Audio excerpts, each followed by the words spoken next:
एक गांव में एक चालाक लोमड़ी और एक चालाक कौवा रहते थे। दोनों ही बहुत होशियार और बुद्धिमान थे। वे एक दूसरे के साथ मित्रता भी करते थे, लेकिन उनमें एक प्रतिस्पर्धा भी थी। एक बार चालाक लोमड़ी और कौवा एक खास पेड़ के पास बैठे हुए थे। वे एक दूसरे को चुनौतियां देने का आनंद ले रहे थे।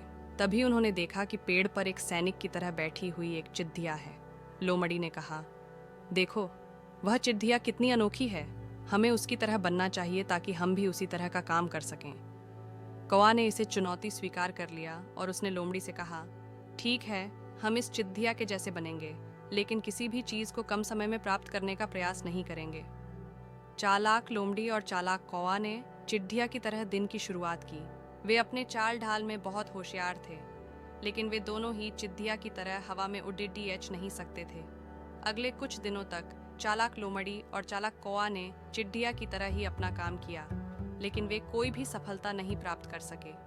वे जल्द ही समझ गए कि वास्तव में वे अपने विशेष गुणों के साथ ही सफल हो सकते हैं, न कि किसी अन्य की नकल करके। चालाक लोमड़ी और चालाक कौवा ने इस अनुभव से बहुत कुछ सीखा। वे समझ गए कि सच्ची सफलता वह है जो आपके असली गुणों पर आधारित होती है और नकल करने से नहीं मिलती। इसके बाद वे अपनी असली प्रतिभा पर ध्यान केंद्रित करने लगे और अपने अधिक सफल कामों में सकारात्मक परिणाम प्राप्त किए।